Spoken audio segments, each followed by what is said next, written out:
వందనాలండి. ఈరోజు మే 22. ప్రార్థన అంటే ఏంటి? ప్రార్థన తెలియకపోవడం ఏంటి అని అనొద్దండి. చాలా విషయాలు మనకు తెలియదు. ఒకసారి జ్ఞాపకం చేసుకుందాం. ఫిలిప్పీలకు 4:6 దేనిని గూర్చి చింతపడకుడు గాని ప్రతి విషయంలోనూ ప్రార్థనా విజ్ఞాపనల చేత కృతజ్ఞతాపూర్వకంగా మీ విన్నపములు దేవునికి తెలియచేయడి. పౌలు ఇక్కడ ఏమంటున్నాడంటే మన చింతలన్నీ ప్రార్థనలుగా మార్చమంటూ ఉన్నాడు. ప్రార్థన అంటే దేవునితో నేరుగా సంభాషించుట. ఇది ఆయన పట్ల మనకున్న నమ్మకము, ఆధారపడము, ఆరాధన ద్వారా సమాధానము, నడిపింపు, పాపాలు ఒప్పుకొనుట మాత్రమే కాకుండా మన క్రైస్తవ జీవితంలో శక్తికి మూలం ఇది. ప్రార్థన ఒక వైఖరి కాదు కానీ ఇది ఒక క్రియ అని నిర్వచించవచ్చు. దేవునిపై ఆధారపడే వైఖరి. ప్రార్థన ద్వారా మన చేతగానితనము, అసమర్థతను ఒప్పుకుంటాం. మన అవసరాలు గుర్తించి అవి ప్రార్థన ద్వారా దేవుని ఎదుట పరిచిపెడతాం. ప్రార్థన అంటే ఆధారపడే విధానం కాబట్టి నిజంగా ప్రార్థించేవారు దేవుని చిత్తానికి విధేయత చూపడం. దేవుని చిత్తానికి విధేయత చూపించినప్పుడు దేవుడు తన సార్వభౌమత్వంను బట్టి తాను ఇవ్వాలనుకున్నది సమృద్ధిగా ఇస్తాడు. అందుకే మనం దేవునికి అర్పించే ప్రతి ప్రార్థన ఈ వైఖరితో చేస్తే తప్పక ఆయన యుద్ధ నుండి సమాధానము లేక స్పందన దొరుకుతుంది.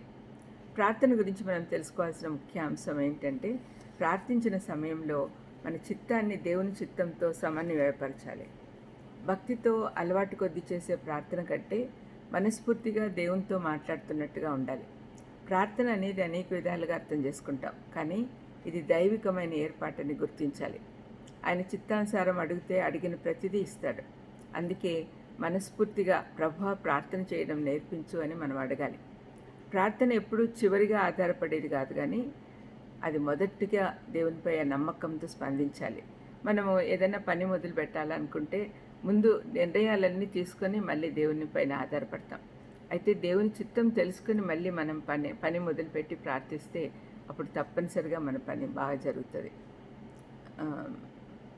ప్రార్థన ద్వారా పరిస్థితులు మారే కంటే మన హృదయ ఆలోచన మారుతుంది. ప్రార్థన అంటే దేవుని ఎదుట యథార్థంగా మాట్లాడట, ఆయన స్వరం నెమ్మదిగా వినుట. దేవుని సమాధానం అలజడితో నిండిన హృదయంలోకి మనశ్శాంతి వస్తుంది, శాంతి వస్తుంది, సమాధానం వస్తుంది. మనం కృతజ్ఞతాస్తుతులతో దేవుని ఎదుట మన అవసరాలు ఉంచితే దానికి బదులుగా దేవుని భద్రతా సమాధానము పొందుకుంటాం. ప్రార్థన దేవుని హృదయాన్ని కదిలిస్తుంది అని బైబిల్ చెప్తుంది. విశ్వాసిని బలపరుస్తుంది, స్వస్థత తెస్తుంది. దేవుని చిత్త ప్రకారంగా ప్రార్థిస్తే పరిణామాలు అద్భుతంగా ఉంటాయి. నీతివంతుని ప్రార్థన శక్తివంతంగానూ ప్రభావితంగానూ ఉంటుంది. యేసుక్రీస్తు ప్రభువు కొండ మీద ప్రసంగంలో ప్రార్థన గురించి, దాని ప్రాముఖ్యత, దాని విధానము ఇవన్నీ మత్తయి 6వ అధ్యాయంలో చెప్పాడు.